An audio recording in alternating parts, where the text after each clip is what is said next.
have developed speed, but we have shut ourselves in. Machinery that gives abundance has left us in want. We think too much and feel too little. More than machinery, we need humanity. We know the air is unfit to breathe and our food is unfit to eat. As if that's the way it's supposed to be. We know things are bad, worse than bad. They're crazy. Silence! The great and powerful Oz knows why you have come.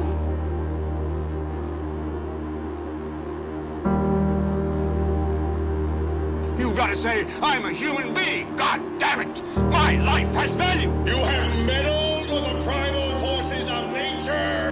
Don't give yourselves to brutes. Men who despise you, enslave you, who regiment your lives, tell you what to do, what to think, or what to feel, who drill you, diet you, treat you like cattle, use you as cannon fodder. Don't give yourselves to these unnatural men with machine minds and machine hearts.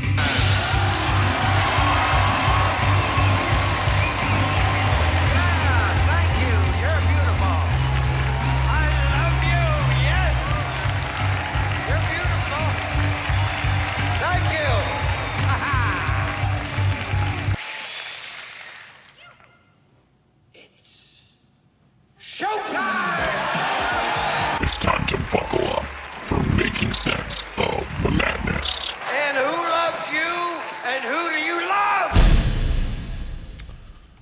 Hey everybody, Jason Bermas here, and unfortunately it is my great displeasure to announce the words regime change are now together again for the very first time. And I say that very unironically. It is a great disappointment that the guy who many people voted for every time, mainly because he claimed to be anti-war. Now, there were shades of aggression in his first administration. The strikes in Syria after the and I want to say this again, the non-chemical attack on whatever happened in Duma. The Soleimani strike, where whether you liked that military leader or not, he was immensely popular in Iran and had allied with the United States when taking out quote-unquote ISIS in Iraq and other regions in the Middle East. Now, a lot of these things are uncomfortable to talk about to some people because, number one, either their head has been completely in the sand, or unfortunately, number two, they have been unable to criticize an individual who they have idolized. And let me just show you something. You know, it's always kind of been a gag to me. But, you know, here's Trump literally portrayed as like an angel. And this, it's far from the only thing. And look, I'm not going to lie. Again, even with this, although it's teetering away, although it's not, you know, something that's hard to do, still the best president of my lifetime. And some people will be mad I'm even saying that right now. Well, I guess if we get into World War III, it won't be. Okay? Well, I'll cut the line there. So we have these strikes. We're going to play a small clip from Hegseth. I need you to thumbs the video up, subscribe, share. It's the first time in 5 years this channel has been able to grow. I need your support now more than ever. I do want to thank the donors today, David, Big Hair Tsunami, and the other David, Balog, and thank you for the kind words. Look, I'm a peace guy. Follow me on X. There's somewhere where it's very tough to grow. It seems like the only time I grow there is if I go on another show. I think we're down about 6 or 7 followers today. We kick and scrape for everyone. And you should also be following my next guest, Stuart J. Hooper, who we're going to be talking to about not only what has just happened, but what we've talked about in the past. You know, and many people have called us alarmists, Stuart. They said this day would never come. with a strike against Iran. Well, now it is here. And don't get me wrong, I've now had to discuss this as a reality over the past 2 decades. Literally, since I came on the scene with 9/11, if I were to ignore the words of Wesley Clark, who was a high-ranking general at the time, that Iran was on the table, North Korea was on the table, Iraq was on the table, this was all pre-Iraq war, I would have been remiss. That clip still goes viral to this day. So, Stuart, before we get started, let everybody know who you are, where they can follow your work, because your work has now picked up quite a bit, but a lot of that having to do with what I would call anti-truth trolls, pro-war trolls. I mean, these people are bloodthirsty. And I haven't seen the attacks on accounts that, of course, have anonymous avatars on them. You scroll through them. They're very politically motivated, team baseball style, etc. Really cleaned up that bot problem, Elon, just like you cleaned everything up with Doge. So I've ranted and raved here for 5 minutes. Stuart, let everybody know who you are, and then I want to get your initial reaction to the announcement of these strikes last night. Well, thanks so much, Jason. Great to be back with you as always. And yeah, for your audience, I'm an academic, small-time academic, admittedly. Been producing independent alternative media content for a while, got a little bit of traction here and there, got a few thousand followers here and there. You were pretty instrumental in me coming up in this sphere, and really looking at issues from a critical perspective, as opposed to this left versus right paradigm, which I would argue after today, or after yesterday really, has been truly shattered. We had a savior of the left, Obama. Now we've had a savior of the right in Donald Trump, and both sides have been betrayed. So I don't come at this really from I absolutely love Donald Trump or I absolutely hate Donald Trump. I just try to come at it from a critical perspective, trying to look at it as down the line as possible and weigh up some of the good and some of the bad. And I was actually really optimistic about Donald Trump's second term, really optimistic. And we've spoken about that before plenty of times. I had an article published at the Ron Paul Institute called the demands of an America First foreign policy, where I laid out basically, well, this is what Trump promised. This is what he should do. Unfortunately, he's gone in practically the complete opposite direction to that. And as you said, we've been going back and forth on this bandwagon for a while now. I was 10 years old when 9/11 happened, so old enough to remember it, old enough to know that it was really important, and that the world was going to change as a result of it. And interestingly enough, you mentioned that this attack on Iran has been going round and around and around really since then. Earlier today, I was watching an old South Park episode called More Crap, which is ultimately about, can Randy Marsh do the world's biggest crap? There is a gag in that episode, which I looked up. It actually was first aired in October of 2007. And one of the gags in that episode is they're sitting down watching TV, and the news comes on the TV, and the reporter starts saying, it looks like... Oh, we just lost him for a minute. Unfortunately. To... Wait, hold on. We lost you for a second there. A little connection issue. So start back where you were talking about what the reporter was saying. Yeah, so the news reporter comes on this South Park episode, and he's saying that we are seeing and hearing that there may be about to be an attack on Iran. And this, of course, is going to be the next step in the war on terror.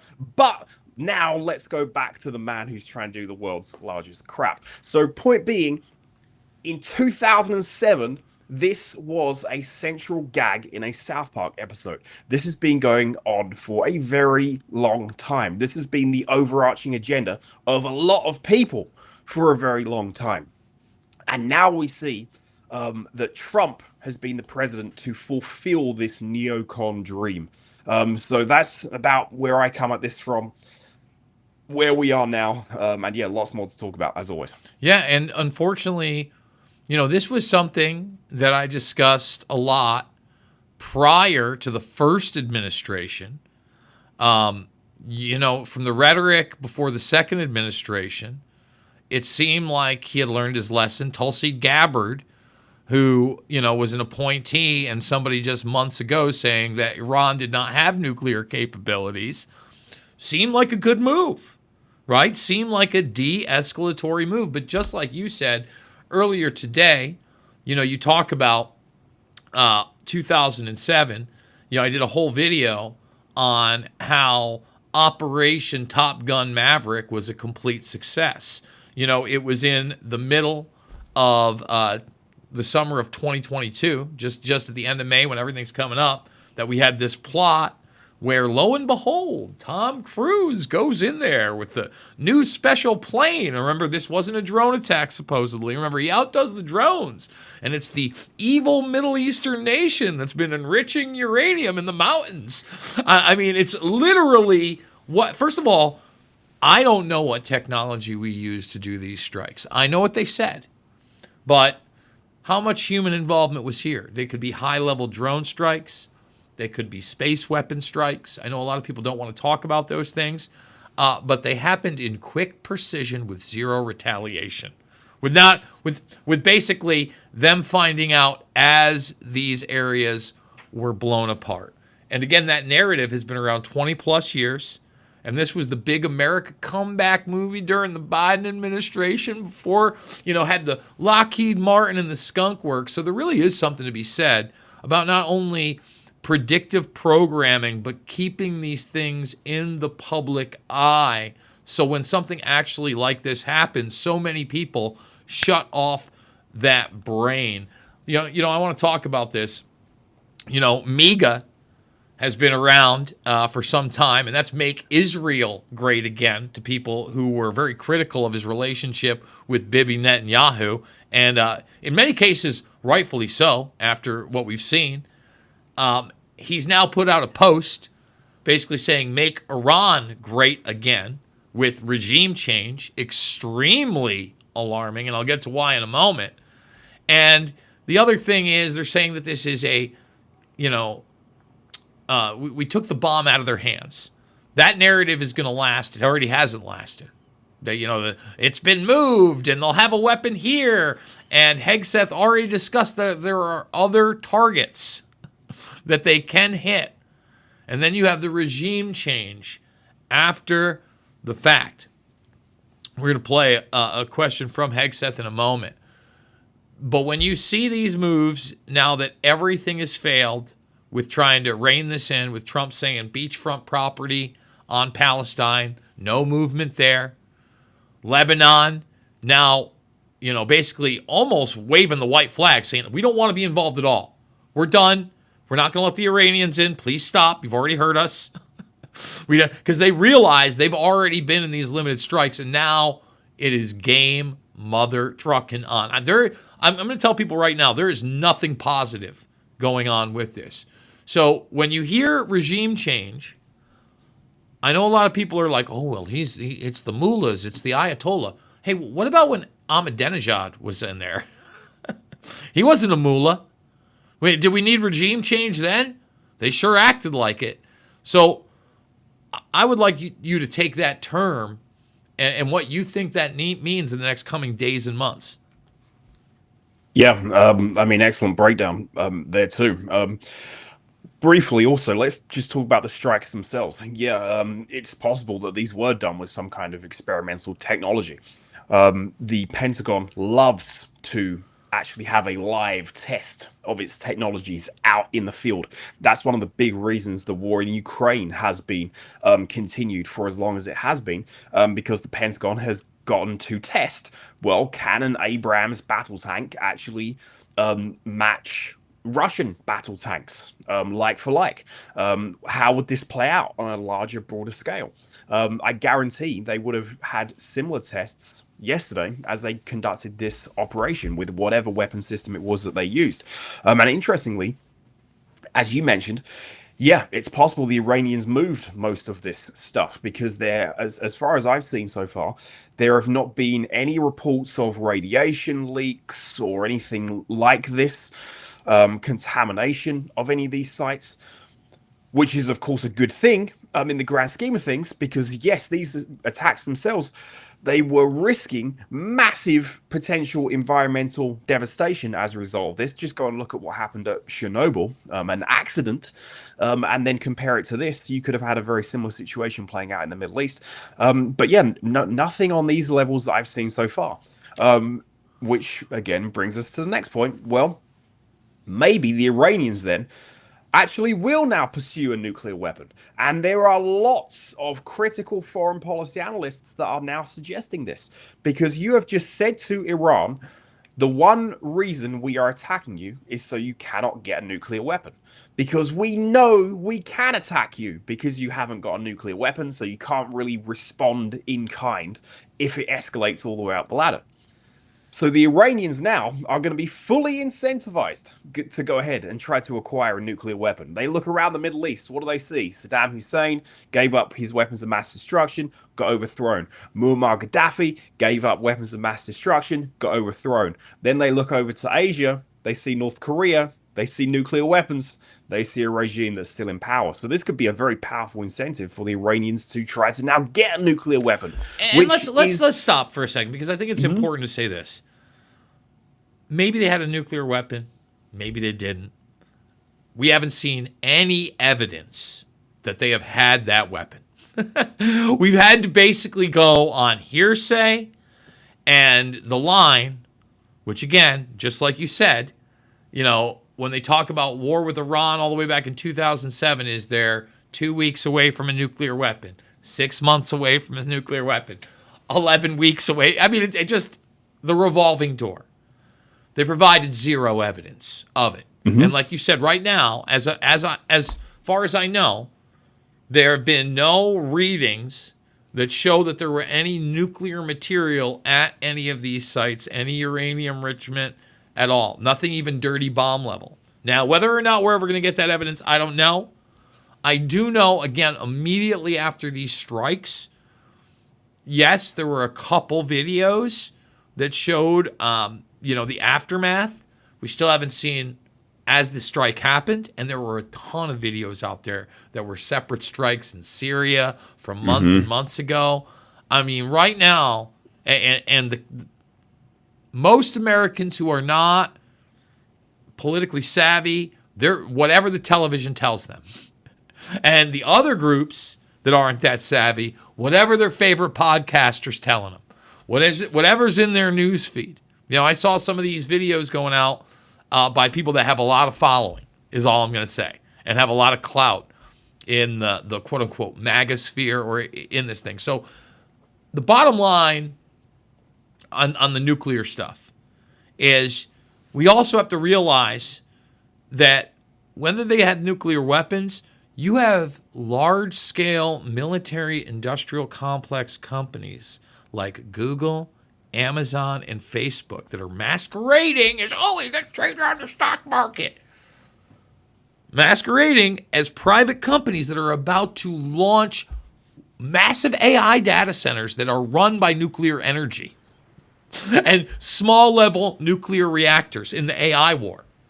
And you're essentially telling this nation that has an average IQ of 104, which we should be envious of 90 plus million people, you can't have that either. Because how would they power the AI, everybody? I mean, people do not even realize that, quite frankly, this really has nothing to do with their weapons program, even if it existed. That is facade bullsnap. That is what is told around the war room by the true believers. But at the end of the day, those that head up Section 802 and the Mossad and the Knesset, quite frankly, that vote on all this, the ones that really, they know it's not about that at all. It's about total spectrum dominance in the Middle East, the Greater Israel Project, and that neocon wet dream that they wrote up in a project for a new American century. Spin it any other way you want it. That's the reality. Go ahead, Stuart. Yeah, no, completely.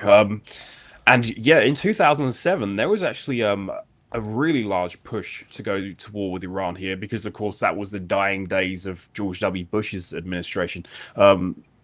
Webster Tarpley used to cover this stuff ad nauseum back in the day. But yeah, 2007, that was a dangerous year for the Middle East, for Iran, for the potential for all of this.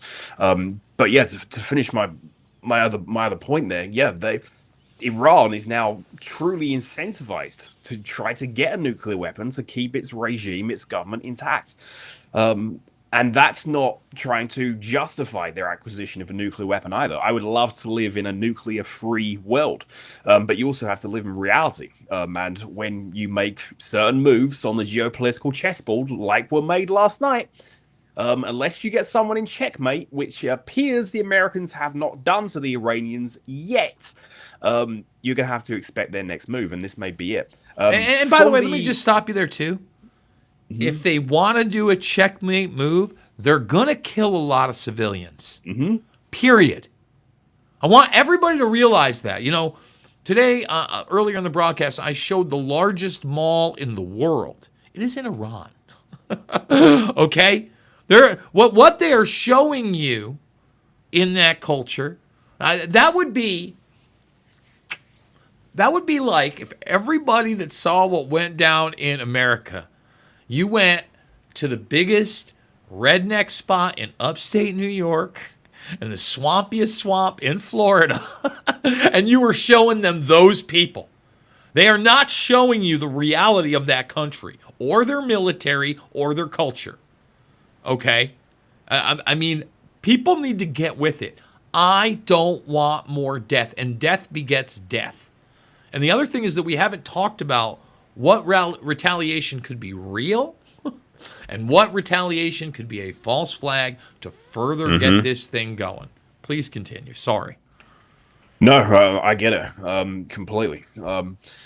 Yeah, so when it comes to their acquisition of a weapon, my take on the academic literature on that is that they've probably gone back and forth through different Iranian administrations, closer to or further from a nuclear weapon, but they've never actually crossed the line over into actually its acquisition.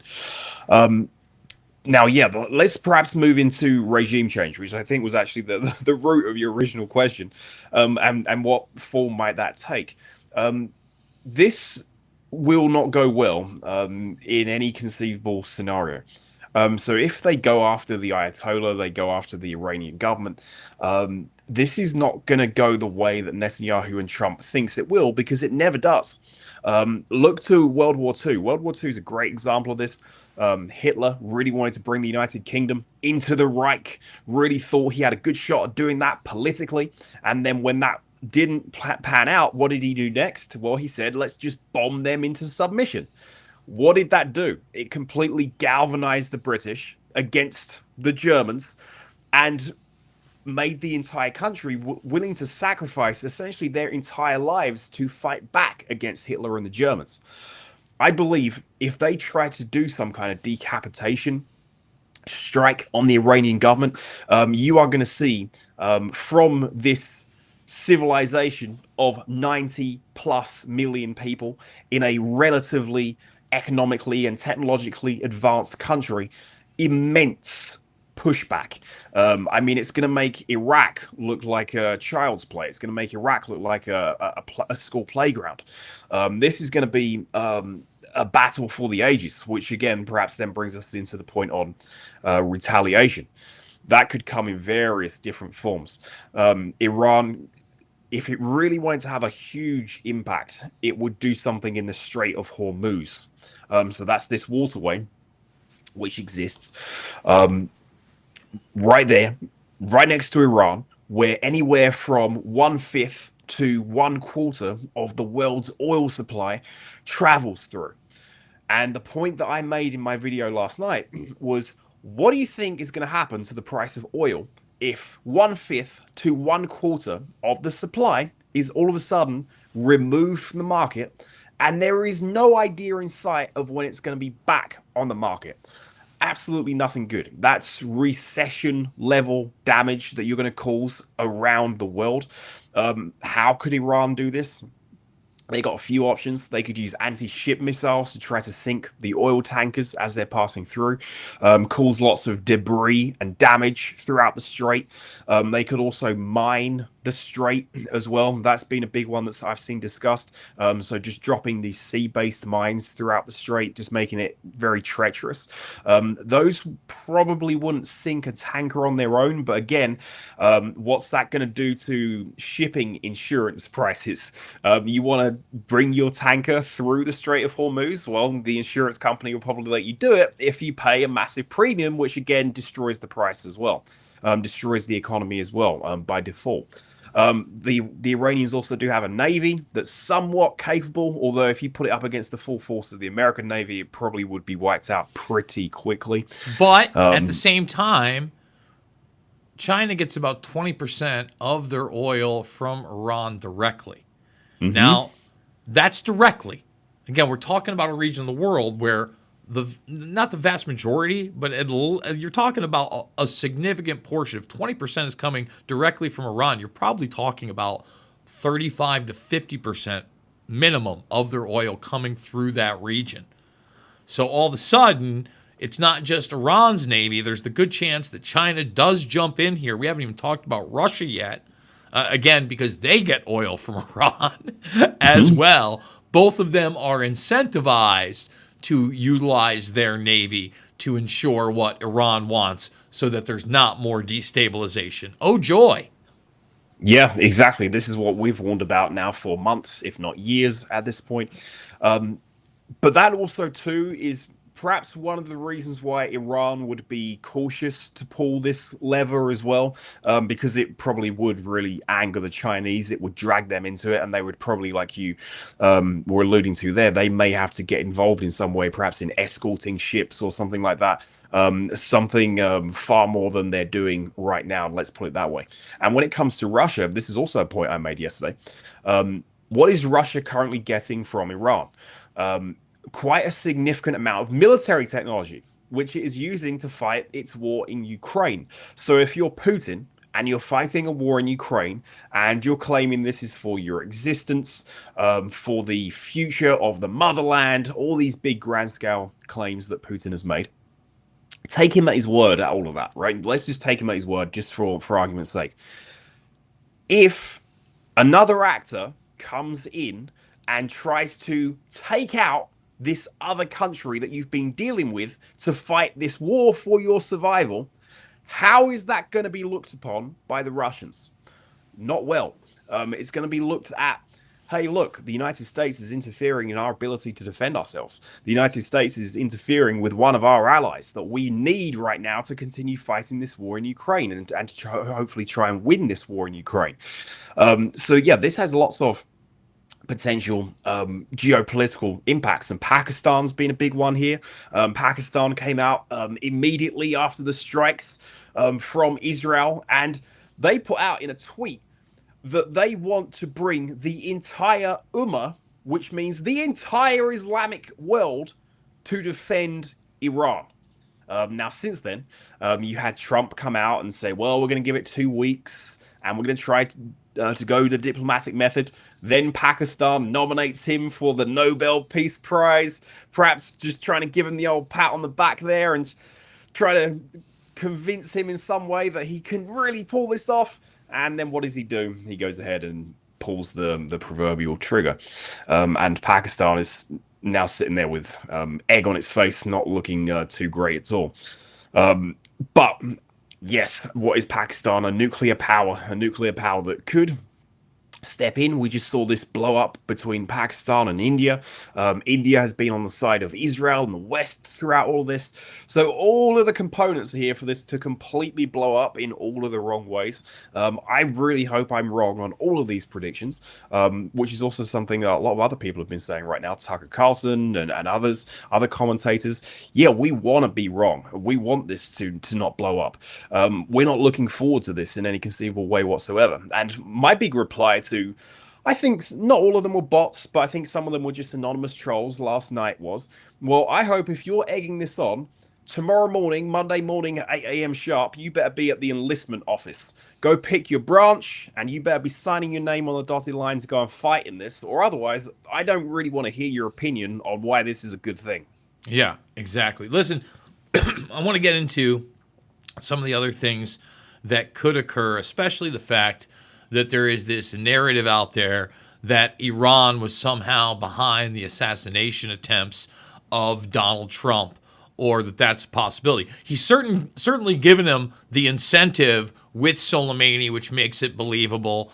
Now, especially with these targets, which makes it believable. But even if that were to occur, if you don't think that they would need the help of Israeli and U.S. intelligence to pull that off, you are sorely mistaken. But I want to get there in a moment. After we play this clip of Hegseth, who gave his, basically, his reiteration of what Trump said yesterday in front of the press yesterday.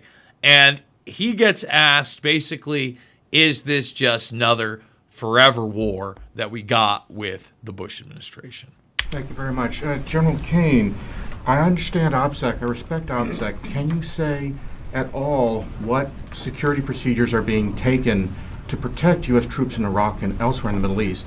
And Secretary Hegseth, as a global war on terrorism veteran, what do you say to veterans who may be concerned the U.S. is getting into another open-ended war in the Middle East over weapons of mass destruction? Thanks, sir, for the question. I won't comment on what force protection measures are being taken in the region. What I will say is we're being proactive and not reactive, and being very thoughtful about ensuring that we do all that we can to protect our forces out there. And I would just say, as the president has directed and made clear, this is most certainly not open-ended. It doesn't mean it limits our ability to respond. We will respond if necessary. The most powerful military in the world is postured and prepared to defend our people. But what the president gave us, as I said, was a focused, powerful, and clear mission on the destruction of Iranian nuclear capabilities. Those were the targets. That's what was struck. That's what was overwhelming. That's what was overwhelming. That's what the Iranian regime needs to understand, as the president put out last night. He wants peace. There needs to be a negotiated settlement here. We ultimately demonstrated that Iran cannot have a nuclear capability. That is a very clear mission set on this operation. So, really didn't answer the question. Again, the weapons of mass destruction analogy is a correct one. We already discussed earlier in the program how they've never given us any evidence of nuclear capabilities of Iran. And I mean, think about this, folks. They've never even had to roll out a Colin Powell type person to show you phony satellite photos. But hey, like I said, we had Top Gun Maverick, so that's just as good as better because, hey, Tom Cruise looks great for 60. So now let's talk about this possibility. Because quite frankly, I think before the first attempt on Trump's life, I played it down a little bit. I really thought it wasn't as possible as, say, them putting him in jail, which, all the action seemed. I get things wrong. I really, truly think they did try to kill him a couple times. Now, how easy would it be for that to lead back to some Iranian patsy or plot and forget about it? Now, as grotesque as that sounds, and as alarming as it would be to have a J.D. Vance in charge after something like that with Peter Thiel as his mentor, I got to tell you, that would be the soft way to do it compared to a nuclear device going off anywhere in the Western world. Because as we've discussed ad nauseum, that changes everything instantly, and forget about it. The fear that people will have and the actions that the military will take will be overwhelming and feel insurmountable at that time. So I would just like to get your take on whether or not you think it's a possibility that now Trump's life is actually in more danger, that he's escalated this from an Iranian framed plot. Yeah, completely. And in the small academic literature that exists on political assassination, leaders do not generally target the leaders of other nations, because what's probably going to happen to you, you as the leadership class, you're going to be targeted next in retaliation for that. So this again is another reason why, if there is this significant shift towards regime change, towards targeting the Iranian parliament, targeting the Ayatollah, targeting the clerical leadership in Iran, yes, that will again incentivize some bad actor out there to perhaps try and come after Trump, tries to come after Netanyahu, and what do we get? A continued spiral of violence. So this has to stop as soon as possible. So yes, I do think it's a real possibility. And also 2 other points from that video clip there from the Pentagon briefing, 2 important ones. That first question was on force protection. How is the US protecting its troops in Iraq and all these other bases? The 40,000 of them that are currently there, that all now have a target on their backs. Well, thanks, Donald Trump. Well, I think the US, and I don't have numbers on this, but of course they're not going to really give us clear numbers on this, but I think they may face some force protection problems, because the US is not only trying to defend its own forces, it's been funneling lots of its force protection technologies to Ukraine and to Israel. More reasons why we do not need to have conflict after conflict after conflict, because when something happens or you start something, obviously, which was a very bad move, how are you going to deal with all of this at the same time? This is almost textbook imperial overreach that leads to the collapse of militaries, the collapse of empires, the collapse of economies. And there was, I think it was someone on Tucker who he recently interviewed, that former Pentagon guy, who was saying that there are now reports that the US had to divert shipments that were destined for Ukraine to Israel to defend Israeli cities. Well, now are those shipments going to have to be diverted from Ukraine to Israel, or now actually just to the straight up US bases? This is imperial overreach. This will be the thing that collapses the American empire. If you're trying to have your fingers in all of these geopolitical pies at the same time. And especially when there is zero political will for this. There was a poll that came out a couple of days ago that said only 18% of Trump voters thought this was going to be a good idea. And the rest of them obviously didn't. And then the other thing in that press conference there was Hegseth's question on a clear mission. And he said that they got a clear mission from Donald Trump to just go after the nuclear sites, and they completed their clear mission. Isn't that always the way? Isn't that what we always hear for all of this stuff? Oh, yeah, we've just got this one objective, and we're going to go and achieve that, and then we're going to leave, and everything's going to be happy and fine, and the world's going to be in a state of peace. Well, that never happens. Iraq, of course, is the prime example of this. It goes from getting rid of Saddam Hussein and finding weapons of mass destruction, to then dealing with the civil war and the looting that breaks out, to then bringing about democracy, to then stabilizing the government, to then realizing that, oh, look, what have we done? We've knocked over Saddam Hussein and we've made a power vacuum that is now friendly to Iran, which is another thing. There is not a single example of any of these regime change operations in recent history that have been successful. If there was one that we could point to, I probably wouldn't be as opposed to this, right? Well, you know, mate, it actually kind of works in Iraq. Iraq's a thriving democracy now. They got a great economy. People go there on vacation all the time, or in Syria.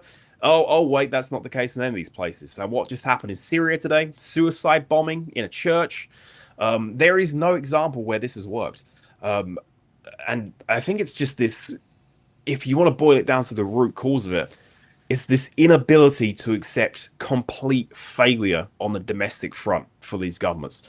You've got crumbling economic systems, crumbling healthcare systems, crumbling education systems, crumbling infrastructure, literally. And what do our leaders do? They look for foreign wars, foreign problems. The British are an even better example of this. Keir Starmer, I mean, you're talking the worst prime minister in God only knows how long, completely collapsed approval ratings. But he was super happy about these American strikes today. He almost couldn't contain himself because what does this do? It distracts from all of his domestic failures. And let me just talk about that for a little bit, because you're getting into like the Anglo-American Israeli establishment, right? And last week we had Bilderberg going on, and literally as they dined on the Bilder boat, the bankers, the big tech gang of the West, the media representatives, all of them, you had those first bombs going into Iran, and then the strikes back into Israel that, went into the Tel Aviv IDF. If you don't think all those people were 110% smiling and happy about the whole thing, and all of them didn't benefit financially, you don't get who those people are. And then it's only a week later, that the United States, because when Israel strikes them, I believe we put our first permanent base in Israel. It was either 2017 or 2021, but, it's basically always a Middle Eastern base where, don't get me wrong, we stab each other in the back all the time. There's a lot of lying going around, but essentially we look at each other as our allies, right? And that's our base in the Middle East. All the bombing, I mean, as Ted Cruz let you know on Tucker Carlson while they had the argument, was U.S. directed in the first place. So everything that was going on in that week-long span, U.S. directed, NATO directed, Stoltenberg loving it, Karp loving it, Thiel loving it, Schmidt loving it. Just a love fest. Bilderboating. Eating some caviar on the Bilderboat. Putting all of our lives and our ways of lives at risk. Total insanity. Total insanity. Now here the real question is, Israel's already told us what they want. They want more. They want more of that region.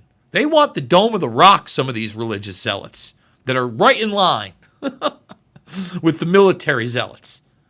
And Trump just seems to be rat-tat-tattling around with anything they say. I'll tell you what, you want to get the whole Muslim world involved, do something to the Dome of the Rock. Just have something happen there. That's all you need. So when you see what's going on, I've said it before, I'll say it again. If you keep giving the people that are destroying everything what they want, they will continue to destroy everything they want and take it as they've already told you. Is there any line in the sand at this point? Or are we tumbling into this at a rapid fashion, at a full clip, if you will? Yeah, unfortunately, I'm kind of on the pessimistic side of that. I mean, you just look at Trump today. He came out and said that regime change, this is a politically correct term, and we shouldn't be afraid to use it, and we should actually embrace the concept of regime change, and this is actually a great thing. Again, I think it's just really unfortunate at this point. Trump is really going to go down as one of the biggest wasted opportunities in American history. I mean, you control the presidency, you control the Senate, the House, even the Supreme Court. You could have done literally anything. You could have completely reshaped the country. You could have completely reshaped American foreign policy, as I was advocating for. And instead, this is where we are. It's like we're back in 2007 again. But this time we've actually pulled the trigger, and now we're going forward with this on perhaps every conceivable level. I mean, you look around and you look at what these people in the Bush administration and what they must be thinking, and some of them are actually telling us what they're thinking. Like John Bolton. He was on national news all over the place today. He was almost jumping up and down in excitement. Old John Bolton. And something else I think is important to point out here is that the G7 was also meeting last week, and the G7. Oh, yes, the G7, which no, we got you back. Oh. And by the way, the G7, Trump left early while this was all going on as well. So go ahead, continue. Yeah, completely. They essentially came out with a statement that said this was the right thing to do. The G7. Who is the current membership of the G7? Well, the world's biggest economies, right? That are all part of this. Well, look at all of the leaders. Look at the photographs there. Should Donald Trump be on the same side as those people? Really? I mean, is that where we want Donald Trump to be? We want Donald Trump to be in agreement with Keir Starmer and Emmanuel Macron and the German leadership. So you're telling me the globalists are saying this is a fantastic idea, and Trump is now lockstep in line with them. Again, MAGA voters out there, I promise you, I am not happy that this is the way this has gone, right? I'm not some Trump hater that's all of a sudden feeling vindicated. Quite the opposite. I was very optimistic about Trump, very optimistic about the future here. But instead, this is where we are. He's now in line with the G7 leadership. He's got people like John Bolton jumping up and down, super happy about him. Keir Starmer, again, complete globalist. And David Lammy, his foreign minister, he was in attendance at the Bilderberg meetings for years before even being in power. When the Conservatives were in power in the United Kingdom, you had this Labour Party member, David Lammy. He was there year after year after year, lying in wait in this two-party system where they try to convince you that, these are actually very different entities and they believe very different things. Well, that's funny because when they get in power, they tend to always do the same things. And unfortunately, that is now holding true even for Donald Trump, who promised us the complete opposite. So MAGA people, I would urge you to get behind people like Marjorie Taylor Greene, get behind Thomas Massey, get behind Rand Paul, get behind Tucker Carlson, and just think this through. Yes, we liked Trump. Yes, we've had hope for Trump. But something's happened here since he's got in office. So we can either acknowledge that reality, or we can just put the blinders on and just say, well, it's still Trump. Trust the plan. Or it's 4D chess, or what are we at now? I don't know, 7D, 8D, 9D chess, or whatever people are saying now. I mean, be real. Do you want to be fighting in World War III? Do you want to see the bright flash in the sky? Do you want your kids and grandkids dying in the deserts of Iran? I mean, for what? Right, for what? What is the point in this? I think perhaps maybe you could get Donald Trump back on track in some way if you really made him see the long-term ramifications of all of this, which for the Republican Party is not going to be good at all. I've been predicting now for a good few weeks that they face electoral annihilation in the midterms if they do something in Iran and it goes badly. Voters will hold them to account, which is why, again, Trump really needs to be careful here. If he is impeached, but it looks like his approval rating is about to fall off a cliff or is in the process of falling off said cliff, there will be congressional Republicans that will look at him and say, you know what? He's on his way out in a few years anyway. I want to stay in office. I don't have term limits. I want to be re-elected. They will look after their own skin. So there is a threat of this. But again, I think we're far more tilted towards the escalation side of this and the threat of this blowing up and getting out of control. I really want to see it de-escalate. Just one final thought. David Petraeus wasn't at Bilderberg this year.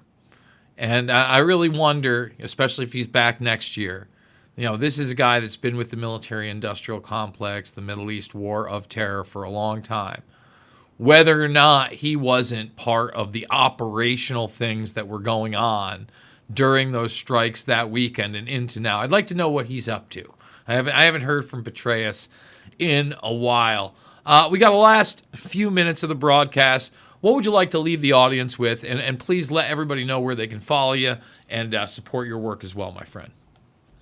Yeah, well, thanks again for the invite, Jason, as always. You can find me on Twitter, X, Facebook, TikTok, YouTube.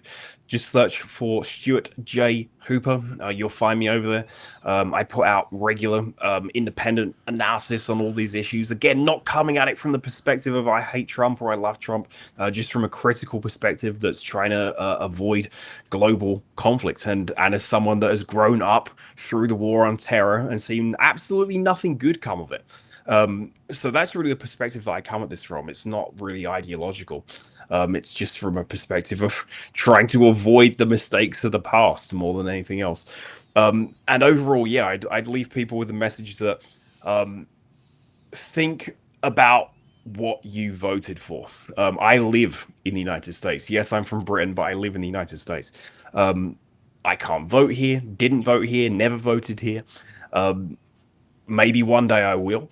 But at this point, I think either you get the Republican Party on track, because we know that the Democratic Party is a complete mess. There's no hope whatsoever over there, which again, Marjorie Taylor Greene did a good job of pointing out, where with people like Alexandria Ocasio-Cortez over there, saying that this was a completely unjustified attack on Iran, all the while she's been approving the funding of the endless war in Ukraine, of course.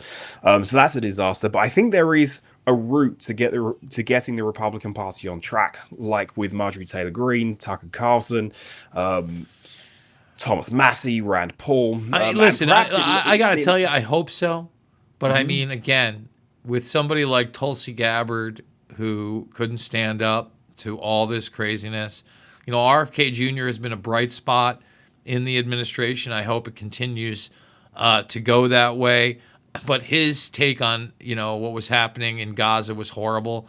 Vivek Ramaswamy, when he was picking up steam, I talked to his guy in the hallway, and they can't speak out against Israel with the Republican Party. It's crazy. So, again, I've never loved the two-party system. I really hate the current, system of media that we have as well, mainstream and alternative.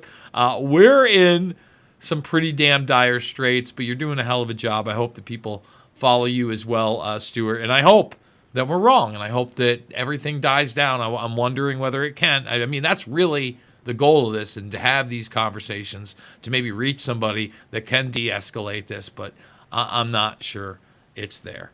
Thank you, brother. It's good talking. Yeah, thanks again, Jason. Love talking with you as always. As always.